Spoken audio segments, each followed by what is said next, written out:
Olá, meu nome é Gabriel Evaristo, sou aluno de graduação da Universidade Federal do Paraná e hoje eu vou apresentar meu trabalho de C, Análise de padrões de acesso à memória em aplicações single thread.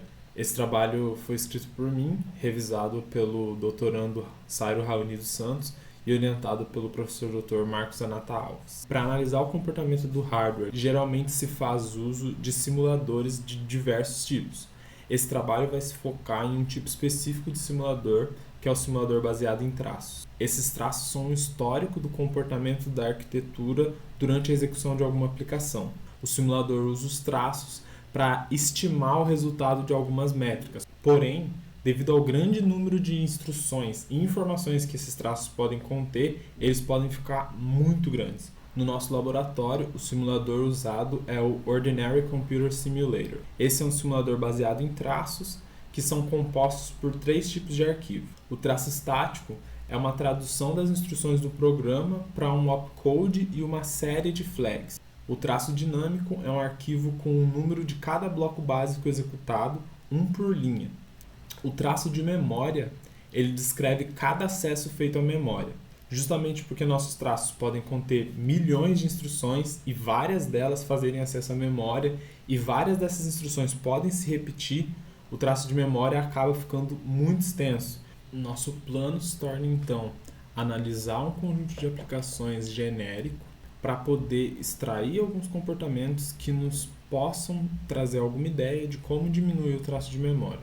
O uso de loops, estruturas de dados, blocos funcionais, causa certas tendências nos acessos à memória. Se nós identificarmos acessos idênticos ou que têm um comportamento bem definido, temos o potencial de substituir esses acessos por um endereço inicial e uma regra de formação de endereços subsequentes. Isso é possível se nós observarmos a diferença entre 2 endereços de memória. Essa diferença recebe o nome de stride. Uma observação necessária é que o ORC presume instruções CISC. Portanto, cada instrução pode fazer até 3 acessos à memória. Nós vamos chamar cada um desses acessos a partir de agora de read, read2 e write. Como cada instrução pode fazer até 3 acessos à memória, chegamos em 2 maneiras de calcular o stride e encontrar algum comportamento. A primeira maneira, nós calculamos os strides entre os endereços dos mesmos tipos de acesso da mesma instrução. O read da instrução I é usado com o próximo read da instrução I para calcular um stride. A segunda maneira, nós calculamos ainda strides entre endereços de acessos da mesma instrução, porém a gente não faz diferenciação de tipos de acesso. Nós calculamos o stride entre o endereço de qualquer tipo de acesso da instrução I com o próximo endereço de qualquer tipo de acesso da instrução I. Não importa se o acesso foi read, read2 ou write, o próximo acesso, independente também se foi read, read2 ou write, vai ser usado para ser calculado um stride. O nosso mecanismo, então, é uma tabela. Os campos da tabela são o endereço da instrução, uma subtabela com informações do read, outra subtabela com informações do read2, uma subtabela com informações do write e uma subtabela com informações dos acessos sem fazer distinção. As subtabelas contêm as seguintes informações: o primeiro endereço acessado, o último endereço acessado, o último stride visto, o status final do acesso e o número de vezes que aquele tipo de acesso ocorreu. Um acesso ao serviço pela primeira vez recebe um contador igual a 1 e vai para o estado aprendendo. Quando o acesso aparece pela segunda vez, nós conseguimos calcular o primeiro stride e então o acesso vai para o estado linear. Enquanto o stride calculado for igual ao stride anterior, o acesso continua linear. Se o stride calculado for diferente do stride anterior, o acesso fica não linear. Dessa maneira, nós dizemos que um acesso com status linear tem stride constante. Nós usamos as aplicações do SPEC CPU 2017 para os nossos experimentos.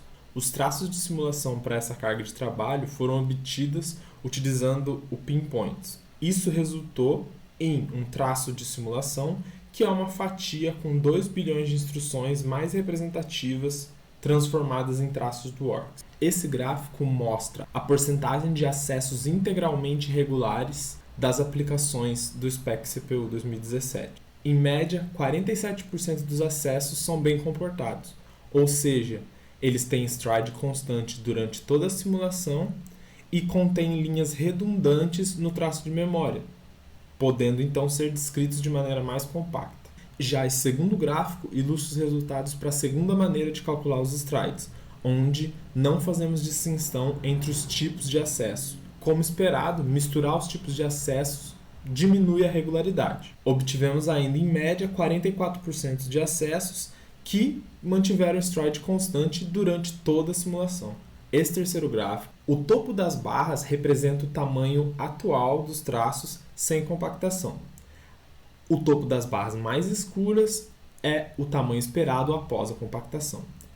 Essa estimativa foi obtida partindo do pressuposto que um traço com 80% de acessos regulares sofreria uma diminuição de virtualmente 80%. Concluindo, após observar as aplicações do SPEC 2017, descobrimos que quase 50% dos acessos são regulares e dessa maneira nós podemos diminuir o espaço de armazenamento gasto com os traços de memória. Nosso próximo passo é implementar o mecanismo de compressão e descompressão e comparar a compressão real dos traços com a nossa estimativa. Como a descompressão ocorre em tempo de simulação, nós podemos também fazer uma comparação desse trade-off entre compressão e tempo de simulação. Bom, eu agradeço aos participantes do Laboratório Hypes pelo apoio, ao Sairo e ao professor Zanata pela revisão e orientação. Esse trabalho foi parcialmente suportado pelo Instituto Serra Pilheira. Muito obrigado.